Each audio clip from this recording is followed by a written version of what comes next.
is usually the first to come to mind.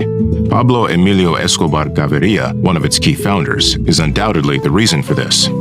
However, during the 1980s and 1990s, there was another cartel just as influential as Medellín, the Cali Cartel.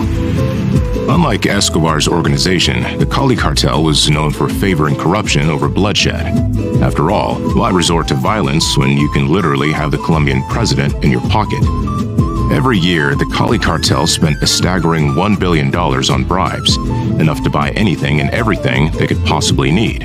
Let's just say, if violence could be avoided, they did so. Instead of eliminating potential threats, they bought their silence, ensuring their illegal activities stayed out of the spotlight. It's no wonder they were nicknamed the Gentlemen of Cali.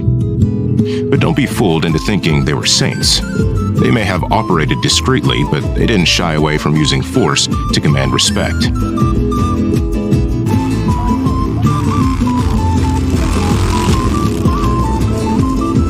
This empire, built on drug trafficking, was led by four kingpins: the two Rodríguez Orejuela brothers, Gilberto and Miguel,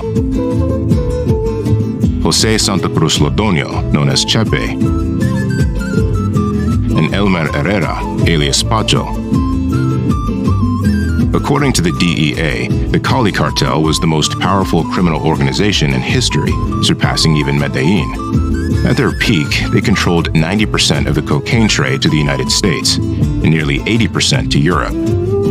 In their annual revenue, it soared to as much as $20 billion. But having Pablo Escobar and the Medellín cartel as their main rival during that era was no walk in the park. This rivalry escalated into an all-out war between 1988 and 1993, unleashing an unprecedented wave of violence across the country. This is the story of the Cali Cartel.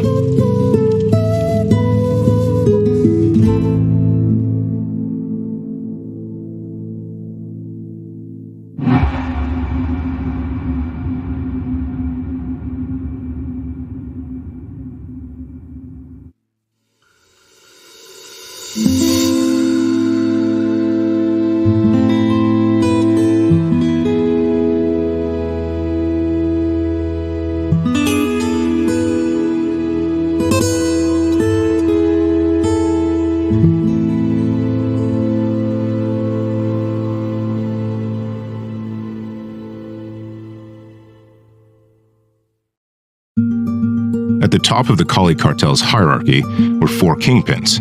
However, it was three of them who founded the cartel in the 1970s: the Rodríguez Orejuela brothers, Gilberto and Miguel, José Santa Cruz Lodonio, also known as Chepe.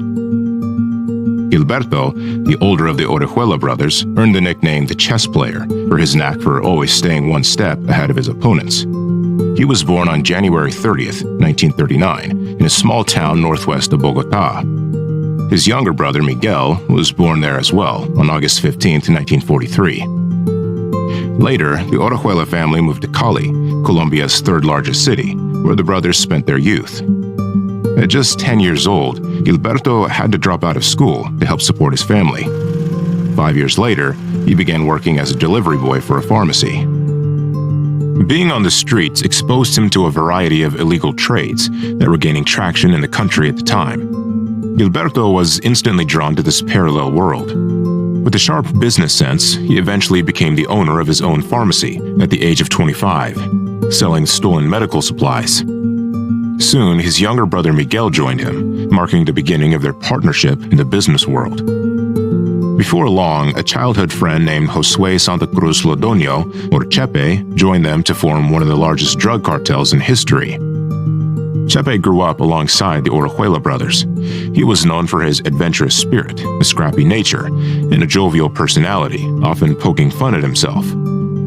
One day, he proposed an idea to Gilberto: to form a gang specializing in kidnappings. They named this group Los Chemas, inspired by the slick-back hairstyles of the 1950s that they sported. The Rodríguez Orejuela brothers and Chepe began developing their kidnapping network, carrying out numerous abductions. They quickly amassed a small fortune, including one ransom negotiation that earned them 12 million pesos, nearly $1 million at the time. Their paths then crossed with Benjamin Herrera Zuleta, a drug trafficker considered one of the pioneers of Colombia's drug trade. Initially, they dabbled in marijuana trafficking before moving on to cocaine, which proved far more lucrative. It didn't take long for them to progressively take control of Cali's drug trade. But their ambitions didn't stop there. Armed with just 1 kilo of cocaine, they set out on their first trip to the United States. The group traversed Central America and arrived at the Texas border. At the time, they were unaware that the region they had entered was dominated by a powerful Mexican drug lord named Pablo Acosta Villarreal. Who knows what might have happened had he discovered their presence. Luckily, fortune was on their side, and they managed to cross the United States without incident. Their destination? New York. When they arrived, they were stunned to see how valuable their product was in the market. Post-Vietnam War American society was hungry for drugs, particularly cocaine. In the 1970s, a kilo of cocaine sold for $50,000 to $60,000 in New York. Needless to say, they quickly realized there was a market to be seized. After selling their first kilo, they wasted no time producing more, making cocaine trafficking their primary business. With money pouring in and the business expanding, the Cali Cartel was officially born.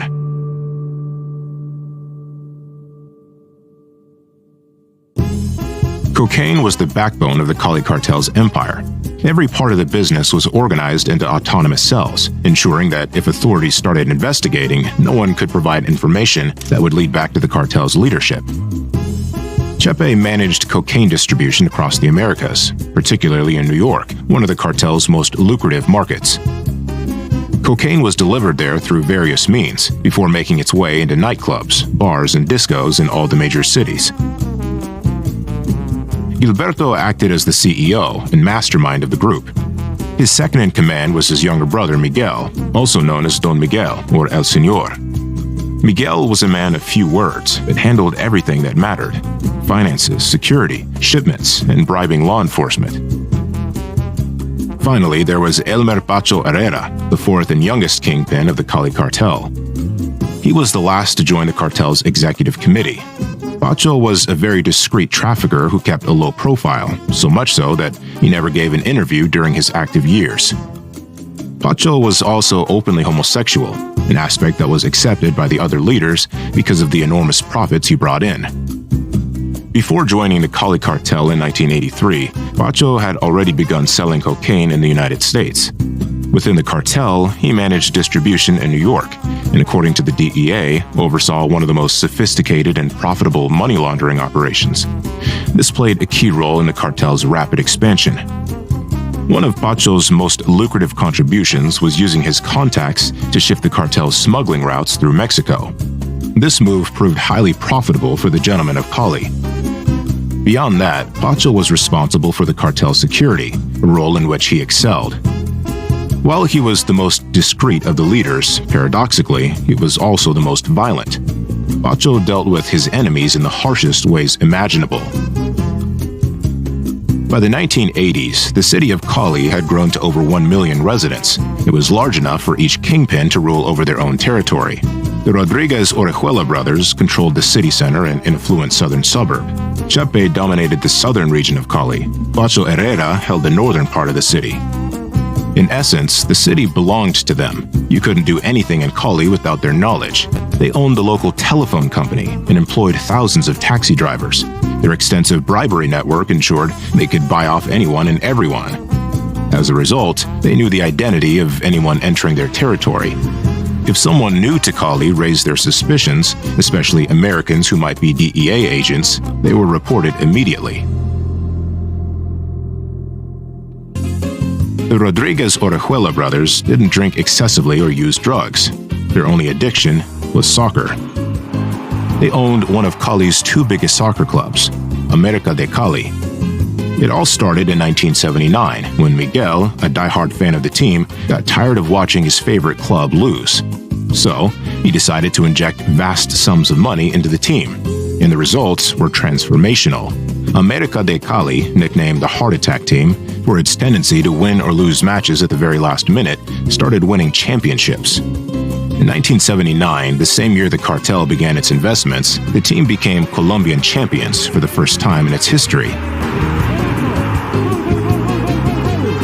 During the 1980s, they added 5 more national championships and reached the finals of the Copa Libertadores, the most prestigious club competition in South America, 3 times. The fans finally had something to celebrate. The Cali kingpins owned lavish properties throughout the city. Yet to maintain a low profile outside their homes, they drove modest Mazdas instead of flashy luxury cars. Their luxury vehicles were lent to politicians and celebrities to avoid drawing attention. In the media, they attributed their wealth to legitimate business ventures. If negative articles were published about them, Gilberto would personally call and reprimand the journalists. Joining the Cali Cartel wasn't as simple as it might seem. Prospective members had to fill out an application form, just like with any regular company. Of course, they didn't hire just anyone.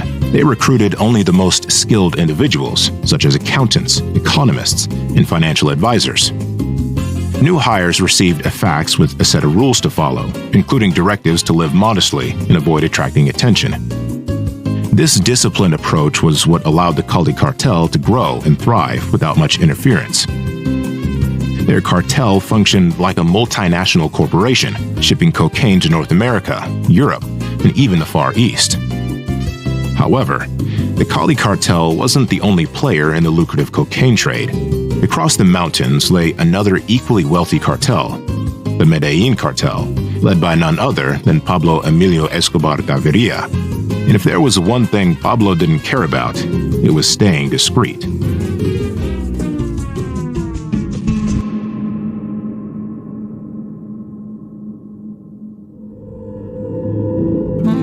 The Cali and Medellín cartels had significantly different organizational structures. The Cali cartel, as mentioned, was run by a board of directors composed of 4 kingpins. These leaders worked closely together, consulting and voting on major decisions, ensuring there were no significant disagreements among them. In contrast, the Medellín cartel operated more like an alliance, where each drug lord functioned independently. Pablo Escobar, however, often imposed his will on the others. The gentlemen of Cali viewed themselves as more sophisticated than the Medellín cartel, which they dismissed as a gang of thugs. While the Cali cartel focused on forging connections with Colombia's elite, Pablo Escobar sought the support and love of Medellín's populace. The Cali cartel prioritized corruption to eliminate threats, whereas Pablo used violence to get rid of undesirables. Although Cali could also be brutal, they preferred bribery over settling scores with bloodshed. As the head of the DEA in New York at the Times remarked, "Cali gangs will kill you if they have to, but they prefer to use a lawyer." It might seem like the two cartels always hated each other, but that wasn't the case initially. In fact, they got along well enough to ally against a common enemy in the early 1980s.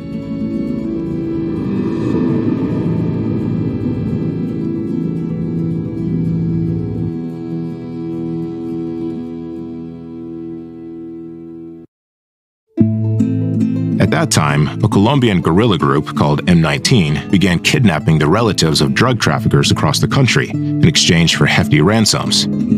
Targeting the Medellín cartel forced Pablo Escobar to get involved. He organized a meeting with the guerrillas, intimidating them enough to abandon their kidnapping plans. However, this truce with Pablo didn't last. Eventually, M19 resumed their operations and attempted to kidnap an important Medellín cartel member, who miraculously escaped. The Ochoa brothers' sister wasn't so lucky. She was successfully kidnapped by M19, who demanded a ransom of $12 million for her release. Pablo Escobar and the Ochoa brothers refused to pay a single cent, prompting a crisis meeting.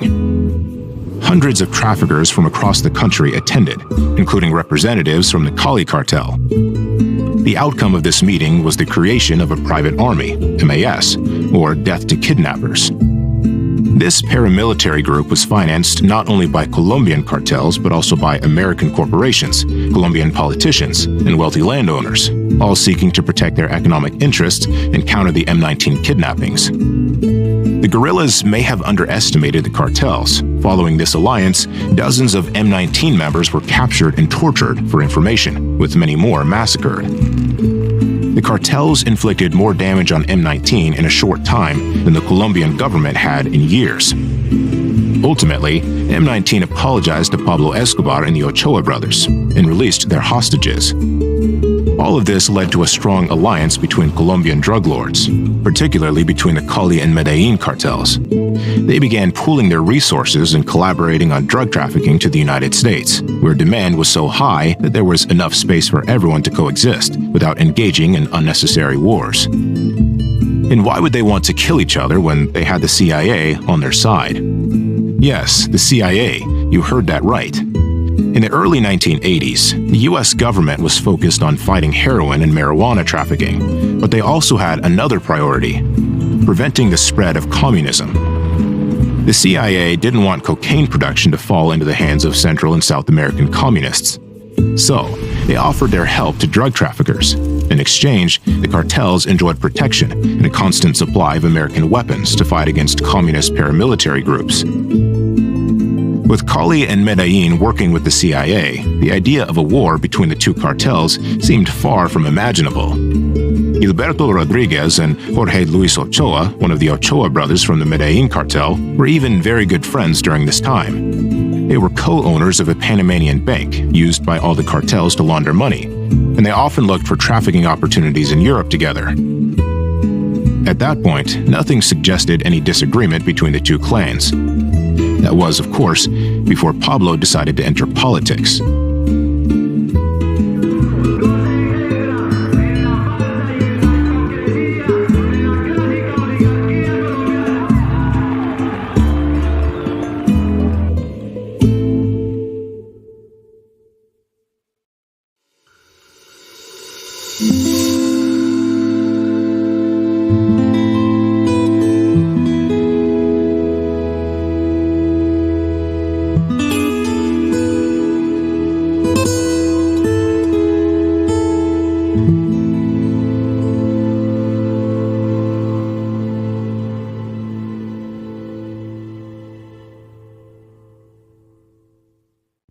Pues mi familia no tuvo unos recursos económicos importantes y vivimos dificultades como las que vive la mayoría del pueblo colombiano, entonces no somos ajenos a esos problemas, los conocemos profundamente y los entendemos. Yo le quiero decir que nosotros no tenemos mentalidad vengativa, lo que nosotros queremos aclararle a la opinión pública es que hay gente que falsamente predica la moral.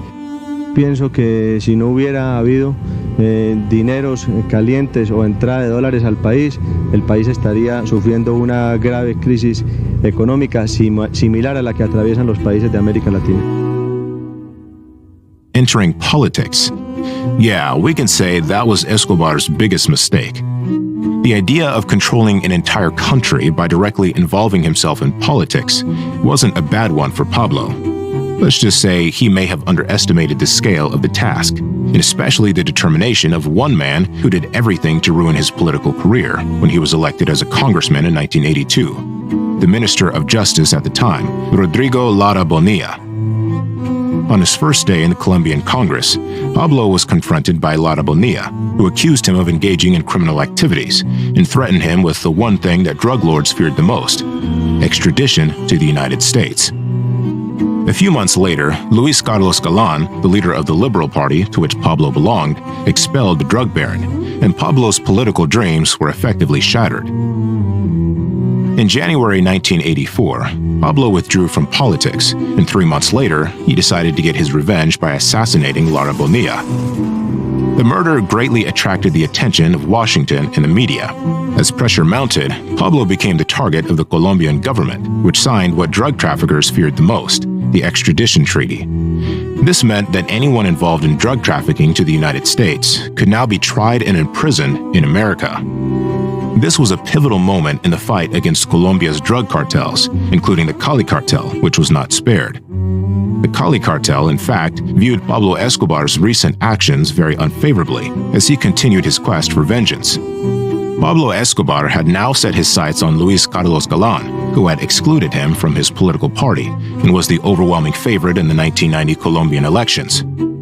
Galan was also a staunch defender of extradition. On August 18, 1989, Escobar's men assassinated him during a campaign rally. But Escobar didn't stop there. By the end of the same year, he targeted Cesar Gaviria, Galan's successor. The assassination attempt was spectacular. Escobar's men planted a bomb on a plane that exploded mid-flight, resulting in 107 victims. Fortunately for Gaviria, he missed the flight that day. Sadly, 2 Americans aboard the plane were killed. This was enough for the U.S. government to intervene directly.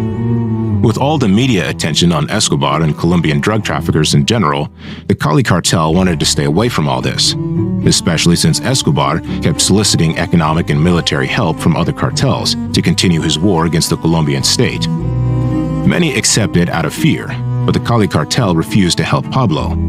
For them, the war against the government had to be fought judicially, not otherwise. The gentlemen of Cali wanted to remain discreet and continue working in the shadows. In the end, money was all that interested them. Speaking of money, the Cali Cartel had a very different way of managing it. Unlike Escobar, who buried his money to store it and lost millions of dollars to water damage and rats, they invested it immediately in commercial ventures.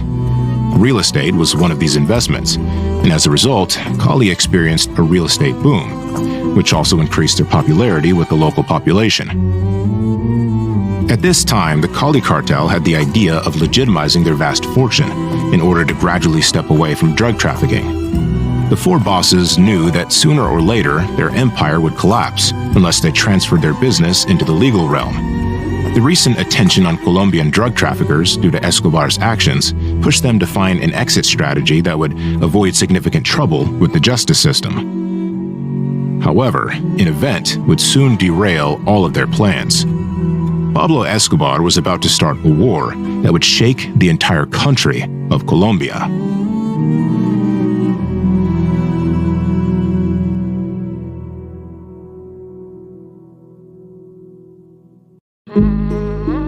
Tensions between Cali and Medellín had intensified by the end of 1986 during a meeting with all the biggest Colombian traffickers. Pablo Escobar had called them together to discuss a project, the formation of a super cartel, which he would obviously lead. More money, more economic and political power were at stake. Pablo would have the right to approve every shipment and would also receive 30% of the earnings for each cargo. This proposal was, of course, not well received by everyone, especially the Cali bosses, who were not thrilled with the offer. Their lack of enthusiasm greatly angered Pablo, who left the meeting cursing them and threatening them with a possible war. The Cali and Medellín cartels then began to denounce each other's cocaine shipments to the DEA. Pablo became even more furious when he discovered that the Cali cartel had shifted its smuggling route from Florida to Mexico, forming an alliance with the Guadalajara cartel. Additionally, the 2 cartels began to engage in more aggressive competition for the cocaine market in New York. But what truly marked the beginning of the war between Cali and Medellín was the incident between Pablo Escobar and Pacho Herrera at the end of 1987. The conflict started in New York, where a dispute broke out between 2 drug traffickers over a woman. One trafficker killed the other, and the deceased's friends were determined to take revenge. Allies of Pablo Escobar contacted the Medellín cartel's leader for help. Pablo agreed and swore that the killer would die, to sell with in the United States. This old prison mate was none other than Pacho Herrera, one of the 4 bosses of the Cali Cartel. To save his friend, Pacho blocked Pablo Escobar's order for the execution, which Escobar saw as an affront to his power and authority. Pacho's insolence was more than just a lack of respect for Pablo. It was a personal insult, and it had to be avenged. Escobar, therefore, declared that if Pacho insisted on intervening, he would be assassinated as well. At this point, the Cali bosses gathered and decided to protect Pacho. A death in Queens could not justify such a bloodbath in Colombia, Gilberto said during a phone conference with Escobar.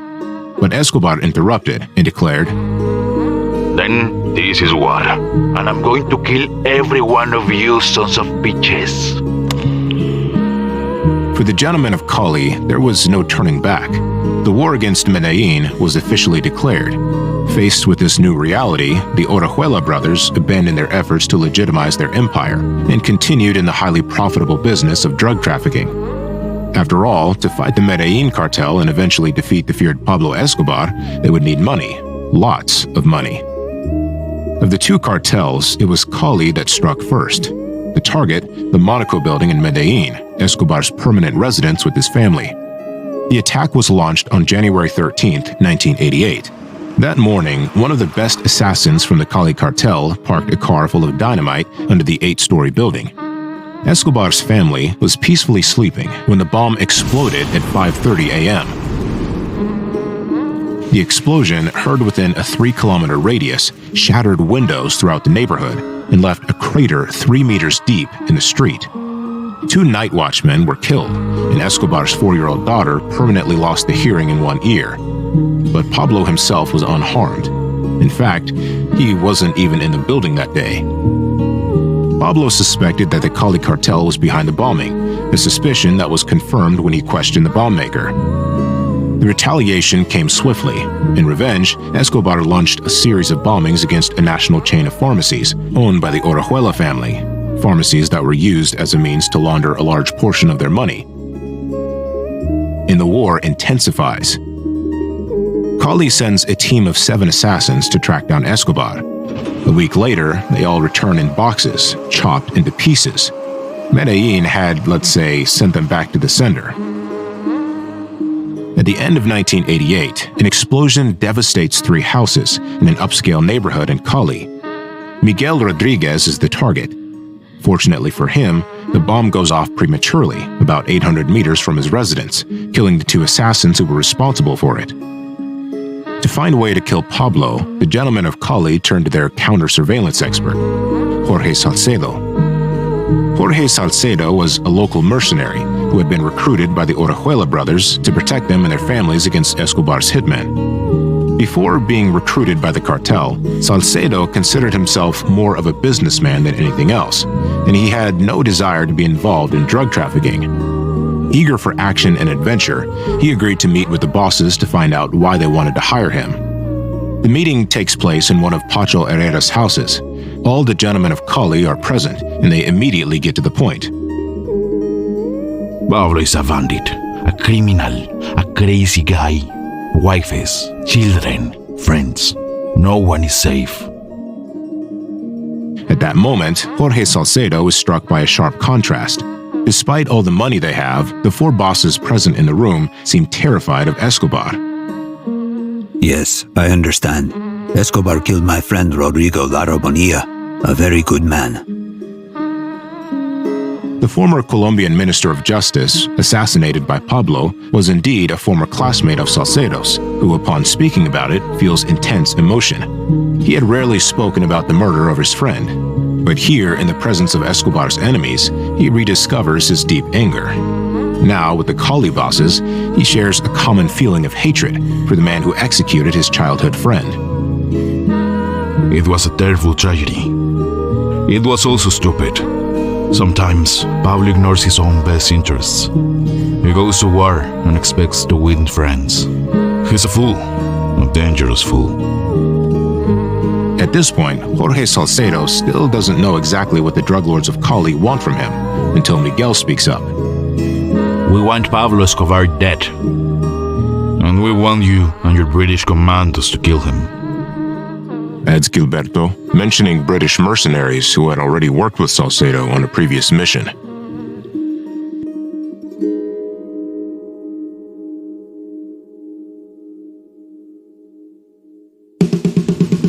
Attracted to Colombia under the pretext of fighting communism, these mercenaries had ended up entangled in a territorial war over cocaine laboratories. They were well paid, and their leader, David Tompkins, was eager to work more in Colombia. In February 1989, Tompkins receives a call from Jorge Salcedo. Are you prepared to come back for another mission? Yes, subject to terms and conditions. A few days later, Tompkins and his men arrive in Colombia. Their mission is clear: kill Pablo Escobar. The Cali bosses provide them with all the necessary equipment to carry out the mission. Tompkins and his group are well equipped, and the idea of receiving up to $3 million for success motivates them more than anything. Tompkins wastes no time and takes a small plane to fly over Pablo Escobar's massive property, the Hacienda Nápoles, which spans nearly 3,000 hectares. Tompkins scouts the location and takes photos of the impressive estate. There, he realizes how complicated it will be to reach Pablo. With his men, he thinks of a plan and ultimately prefers to land a helicopter on the tennis court of the Medellín cartel boss. Since the police had never been attacked during their visits to Hacienda Nápoles, Tompkins and his men decide to impersonate police officers. This tactical advantage is something they won't waste. For this, they are provided with a Huey helicopter, which they paint to make it appear as though it belongs to the Colombian authorities. While the British mercenaries rehearse their drills at their base camp by throwing grenades and shooting at imaginary enemies, the heads of the Cali Cartel work on finding Escobar's exact location. Months go by, but no information filters through about where Pablo might be. Then, suddenly, the mercenaries receive a coded message in Spanish via radio. Pablo Escobar is in his pool at Hacienda Nápoles. But when the time comes, Tompkins and his men have only one Huey helicopter instead of the two they were supposed to have. This wasn't what was planned, so the mercenaries refused to proceed with the mission for safety reasons. But Gilberto doesn't care. This may be their only chance to take down Escobar. Gilberto announces yet another last-minute change. Once the mercenaries land and launch the attack, a plane will land on the other side of the estate, with more than a dozen hitmen sent by Pacho, who still has an unfinished score to settle with Pablo. Finally, the helicopters loaded with explosives and ammunition take off, and Tompkins and his men head toward Hacienda Nápoles. It's the moment of truth for the Cali bosses. The journey proceeds normally until the rain begins to pour. A violent wind shakes the men from side to side. The helicopter carrying the mercenaries dives into dense clouds, forcing the pilot to fly blind. I'll dive to it!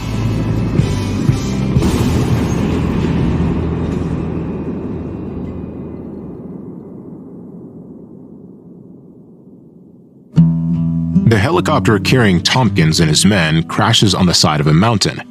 As a result of the crash, the pilot is killed, while most of the mercenaries are seriously injured. The operation to kill Escobar is a failure. The Cali Cartel must rethink its strategy. The good news, however, is that Pablo was unaware of the crash in this assassination attempt. On the other side, Escobar is increasingly hunted by the Colombian authorities since the murder of Luis Carlos Galán.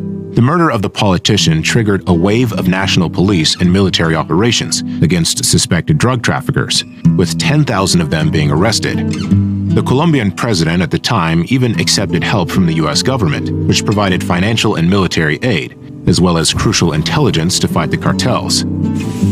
This crackdown is felt by Pablo Escobar as a personal attack, but it doesn't only affect Medellín. It targets all the drug traffickers in the country, including the Cali Cartel, which will have over 80 of its planes confiscated, severely reducing its illegal operations for several weeks. The British commando group hired by Cali recovers from the helicopter crash. In the meantime, most of the mercenaries abandon the project and return home. Some even shared the story of their Colombian ordeal with the media, making the assassination attempt on Pablo public. This did not seem to bother the Orejuela brothers, who were rather pleased to hear the news. It was meant to send a message to Escobar, showing him that the Cali Cartel was hunting him down. However, reaching Pablo Escobar becomes increasingly difficult. Hunted by the authorities, the Medellín boss lives underground and is constantly on the run. Still waging his war against the Colombian state, he becomes uncontrollable.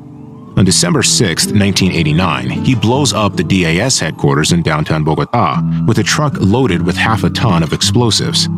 The building housed the Colombian intelligence services, as well as the FBI and the CIA. The toll is heavy, 52 dead and over 1,000 injured. During a weekly security meeting, Miguel expresses concern. How can the men be so insane? Then, the Medellín cartel decided to target Pacho Herrera, Pablo Escobar's main target. It is September 25, 1990. Pacho is playing football peacefully with his men when a group of killers armed with automatic rifles arrives and begins spraying the crowd. The players on the field stop chasing the ball and instead start running for their lives. By chance, Pacho emerges to escape the massacre in time, which leaves around 20 dead. That day, he promises to seek revenge, a vow that will be carried out when he captures one of the men involved in the massacre. The captive is transported by helicopter to Pacho's ranch, where he meets a tragic fate. Pacho's men tie the captive's legs to one vehicle and his arms to another. The man is spat on and kicked mercilessly. Once securely bound, the engines start, and the vehicles begin to slowly pull away from each other. His arms and legs are stretched until they eventually tear from their sockets. For half an hour, the remains of the man are dragged between the two vehicles, which move slowly until he stops breathing. It had become clear that the gentleman of Cali, when provoked, could be just as ruthless as Pablo. 1991, Escobar increased his pressure on the government by kidnapping members of Colombia's elite. One of the hostages was a famous television presenter and the daughter of a former president. Her family feared that any rescue attempt would be fatal, given that the authorities were known to indiscriminately shoot everyone during these raids. The family of the captive urged the president to take no action, but the raid still took place, and the unfortunate hostage perished. Heartbroken, the mother placed the blame not only on the traffickers, but also on the president, which has no choice but to negotiate an agreement with Pablo to end it all. With the help of a former televangelist, Pablo negotiates an agreement to surrender to the government. However, his surrender comes with a condition: the abandonment of the extradition treaty. The deal is struck, and Pablo surrenders. He is allowed to serve his sentence in a prison called La Catedral, a prison that he built himself. The Colombian government was so eager to put Escobar behind bars that it allowed the world's most wanted man to dictate almost every aspect of his incarceration. No one had access to La Catedral except those authorized by Pablo.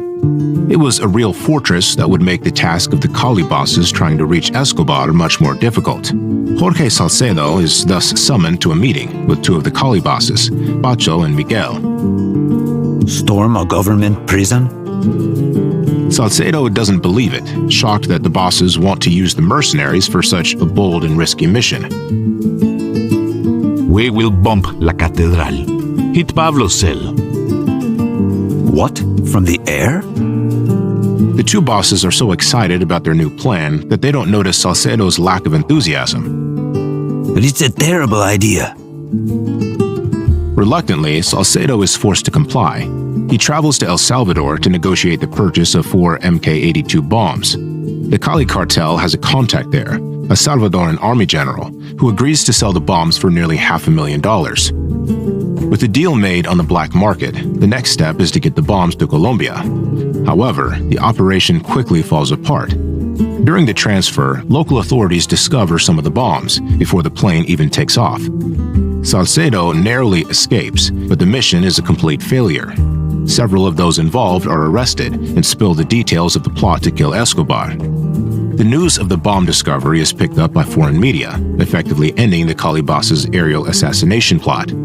However, the bosses are far from giving up. A new plan is soon devised, this time with the help of an unexpected ally, the Colombian government, who shares their desire for Escobar's death.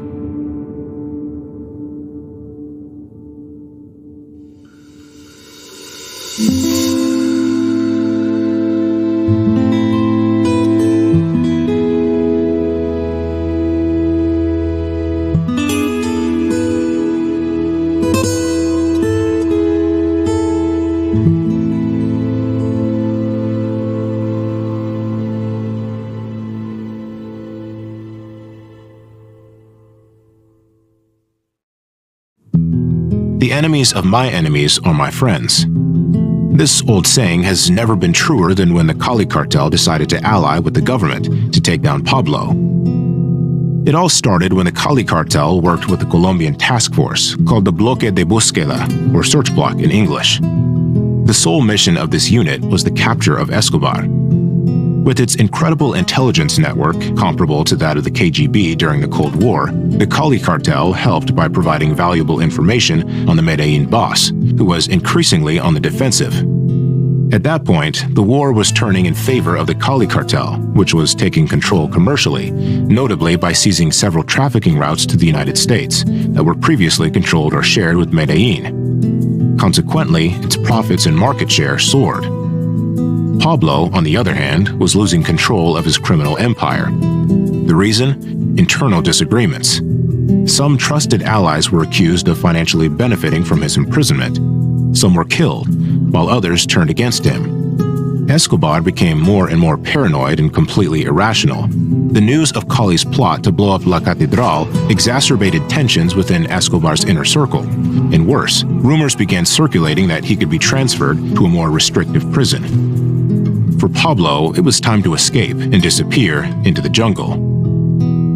Sensing their enemy's vulnerability, the Cali Cartel did everything to deal the final blow by forming a self-defense group that Gilberto would call Los Pepes, an acronym in Spanish that could be translated as People Persecuted by Pablo Escobar. Los Pepes was funded by the Cali Cartel, but not only by them.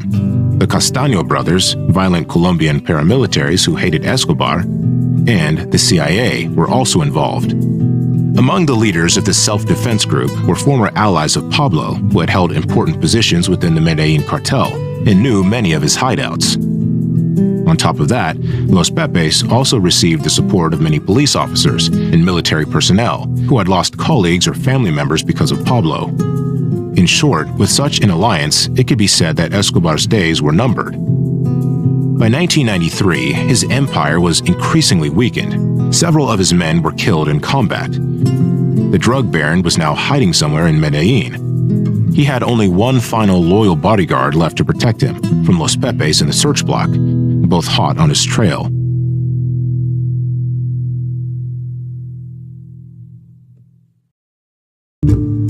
December 2nd, 1993, at 3 in the afternoon, he makes a phone call to his family. The conversation lasts only a few minutes, but long enough for the authorities to trace the call. It doesn't take long for a group of heavily armed men to arrive and secure the perimeter around his hideout. Escobar tries to escape through the roof, but the police pursuing him open fire. Viva Colombia! We've just killed Pablo Escobar!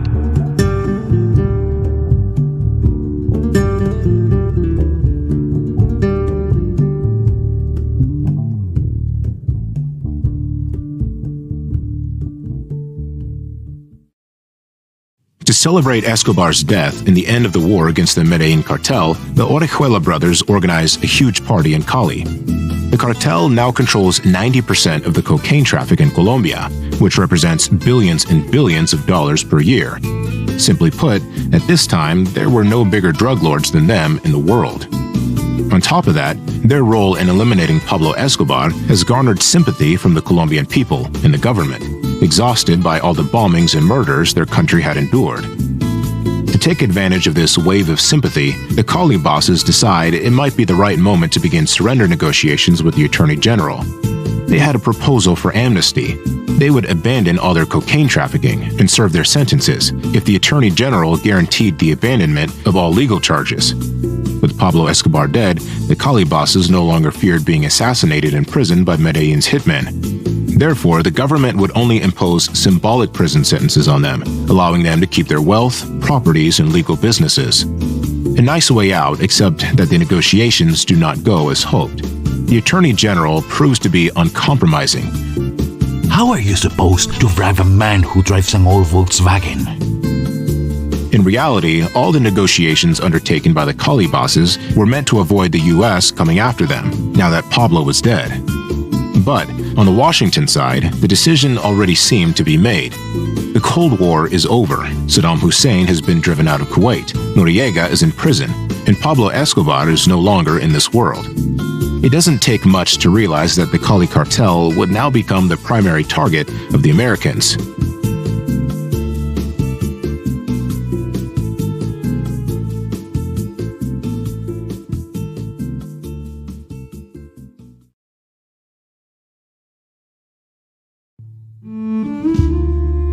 The United States will thus begin to pressure the Colombian government to hunt down the Orejuela brothers and their accomplices. Washington wants to immediately target the Cali bosses, if only to prevent an agreement between the cartel and the Colombian Attorney General that could have granted amnesty to the drug lords. Therefore, in March 1994, the Bloc de Búsqueda, which was initially based in Medellín to track down Escobar, relocates its headquarters to Cali. Its new mission: to find and arrest the 4 bosses of the cartel. Faced with increased pressure from the authorities, the Cali leaders needed a strategy to make themselves untouchable. So, what did they do? Well, they bought the presidency of the country by getting the Liberal Party candidate Ernesto Samper elected in the 1994 elections. The gentleman of Cali funded his campaign to the tune of $6 million, enabling Samper to become the president of the Republic of Colombia. We did it! We bought a president! They were overjoyed, thinking that now all investigations into their illegal activities would be abandoned. After Samper's victory, the DEA was disgusted. They didn't want to stop there and decided to retaliate by attempting to overthrow the new president. The idea was to replace Samper with someone more dedicated to the war on drugs. The DEA then took action and released a series of phone recordings in which the Cali bosses are heard discussing a $2 million payment for Ernesto Samper's presidential campaign.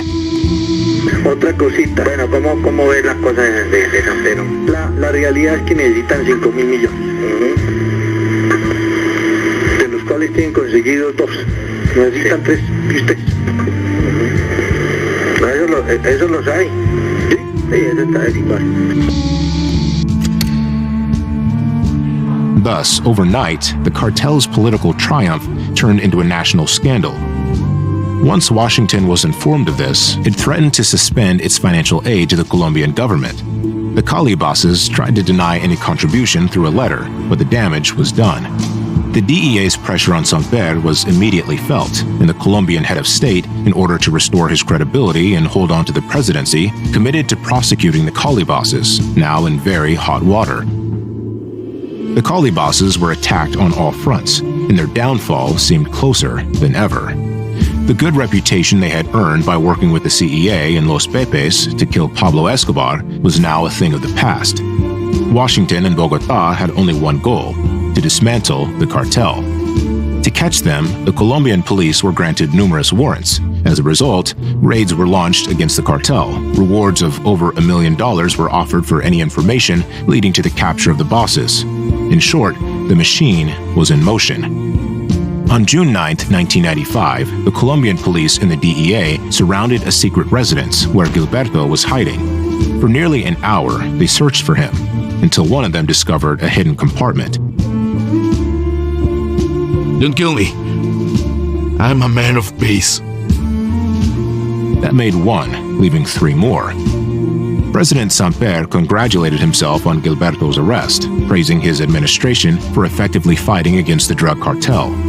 With a glass of champagne, he toasted to this important success, which would infuriate Miguel, who considered Samper's way of showing gratitude for the $6 million received for his campaign to be unworthy. Damn the son of a bitch! Gilberto's arrest marked the beginning of the end for the Cali Cartel. Even more so because Jorge Salcedo, the cartel security chief, switched sides a month later. Realizing the ship was sinking, he went to meet with 2 DEA agents to devise a plan to capture Miguel and negotiate a way out through the Federal Witness Protection Program. Meanwhile, Chepe, who had a $625,000 bounty on his head from the government, was arrested in a restaurant in Bogotá. Then it was Miguel's turn to be caught, thanks to Jorge Salcedo, who provided valuable information to the DEA for his capture. Finally, only Pacho Herrera remained, the last of the bosses to join the cartel, and the last to be caught. Unlike the other 3, Pacho surrendered. Questioned by the DEA, he was rather cordial and ended up cooperating to receive clemency by providing information on 35 members of the cartel, including some members of his own family. And that is how the story of the Cali Cartel came to an end.